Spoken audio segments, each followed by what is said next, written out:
Bismillahirrahmanirrahim. Assalamualaikum warahmatullahi wabarakatuh. Alhamdulillahirabbil alamin. Allahumma sholli ala sayyidina Muhammad wa ala ali sayyidina Muhammad. Sahabat beriman yang dirahmati Allah, bulan Ramadan disebut sebagai ladang pahala bagi umat muslim karena setiap amal kebaikan yang dikerjakan akan mendapat pahala yang berlipat ganda. Umat muslim diwajibkan berpuasa 1 bulan penuh pada bulan ini. Banyak kemuliaan yang didapatkan dengan berpuasa. Tetapi tidak semua orang yang berpuasa akan mendapatkan kemuliaan yang disebut dengan takwa. Dalam berpuasa, hanya orang-orang yang serius dan bersungguh-sungguh sajalah yang akan mendapatkan peningkatan takwa. Oleh karena itu, marilah kita memaksimalkan bulan mulia ini guna meningkatkan ketakwaan dengan cara meningkatkan kualitas ibadah kita. Banyak sekali amalan yang dapat dilakukan selama bulan Ramadan.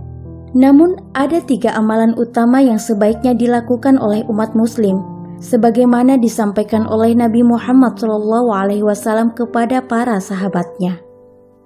Yang pertama, meningkatkan sholat.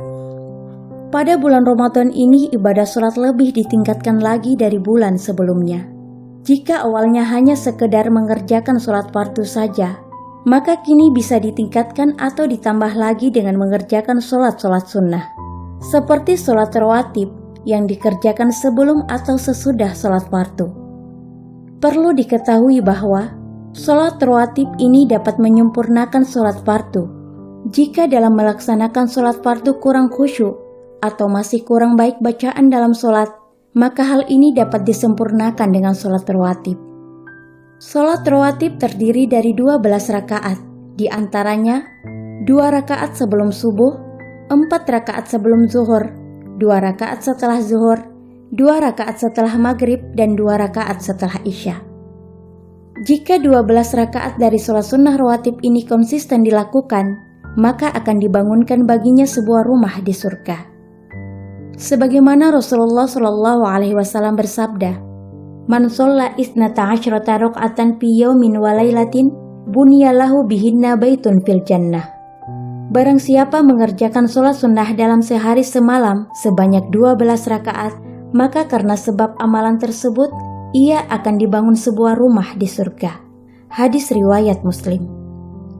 Selain sholat sunnah rawatib, terdapat pula sholat sunnah mutlak.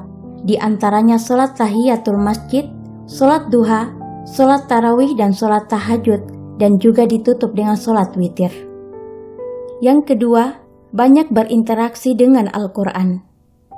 Seorang muslim pasti akan merugi jika melewatkan ibadah yang satu ini pada bulan Ramadan, karena setiap huruf yang dibaca dalam Al-Quran akan dilipat gandakan pahalanya menjadi 10 kebaikan. Sebagaimana Rasulullah SAW bersabda, "Man qara'a harfan min kitabillahi falahu bihi hasanatun wal hasanatu bi 'asyri amsalihha. La aqulu alif lam mim harfun walakin alifun harfun wa lamun harfun wa mimun harfun." Barang siapa membaca 1 huruf dari kitab Allah, maka dia mendapatkan 1 kebaikan dengannya, dan 1 kebaikan itu dibalas 10 lipatnya. Aku tidak mengatakan alif lam mim 1 huruf, tetapi alif 1 huruf, lam 1 huruf, dan mim 1 huruf. Hadis riwayat Tirmizi. Hanya membaca 1 huruf saja akan mendapatkan 10 kebaikan. Begitu istimewanya setiap huruf-huruf yang dibaca oleh seseorang. Jika 1 huruf kita membaca 1 juz Al-Quran, dikalikan dengan beberapa huruf yang dibaca, tentunya akan banyak sekali pahala yang kita dapatkan. Apalagi mampu mengkhatamkan Al-Quran. Tentunya ini menjadi kesempatan berharga bagi kita. Jangan sampai disia-siakan begitu saja. Buatlah target agar dapat mengkhatamkan 30 juz Al-Quran dalam bulan Ramadan. Strategi yang dapat dilakukan agar dapat lebih mudah mengkhatamkan Al-Quran yaitu 30 juz dibagi 30 hari. Berarti target membacanya dalam sehari 1 juz. Lalu 1 juz dibagi dalam 5 waktu sholat, kemudian dibagi lagi menjadi sebelum dan setelah sholat, yakni dibaca sebelum dan setelah sholat fardu. Jika strategi ini konsisten dilakukan, Maka di akhir Ramadan insya Allah dapat mengkhatamkan 30 juz Al-Quran. Selain membaca Al-Quran, kita juga bisa mengkaji Al-Quran dan juga bertilawah pada bulan Ramadan ini. Banyak pahala yang didapatkan saat bertilawah. Selama bertilawah, rahmat Allah Subhanahu wa Ta'ala dibentangkan, sehingga saat berdoa akan lebih cepat dikabulkan, dan ketika beristighfar akan segera diampuni.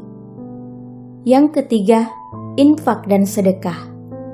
Selain meningkatkan sholat dan memperbanyak berinteraksi dengan Al-Quran, amalan yang utama yang bisa dilakukan pada bulan Ramadan adalah berinfak dan bersedekah.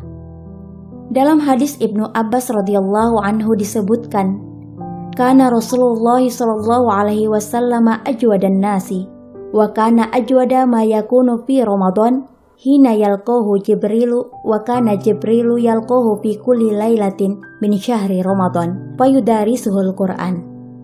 Rasulullah Shallallahu Alaihi Wasallam adalah orang yang paling dermawan, dan beliau bertambah kedermawaannya di bulan Ramadan ketika bertemu dengan malaikat Jibril. Dan Jibril menemui beliau di setiap malam bulan Ramadan untuk mudarrosah mempelajari Al-Quran. Hadis riwayat Al-Bukhari.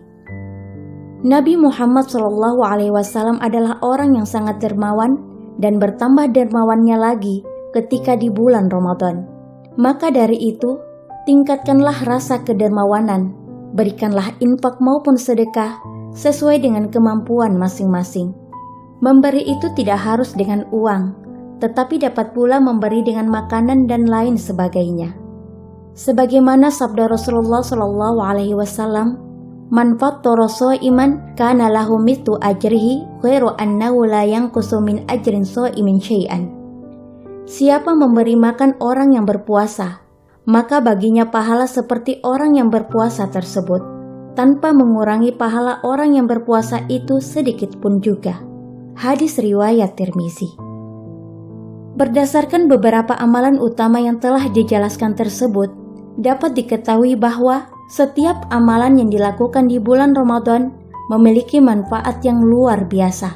Salah satunya yaitu pahala yang dilipat gandakan.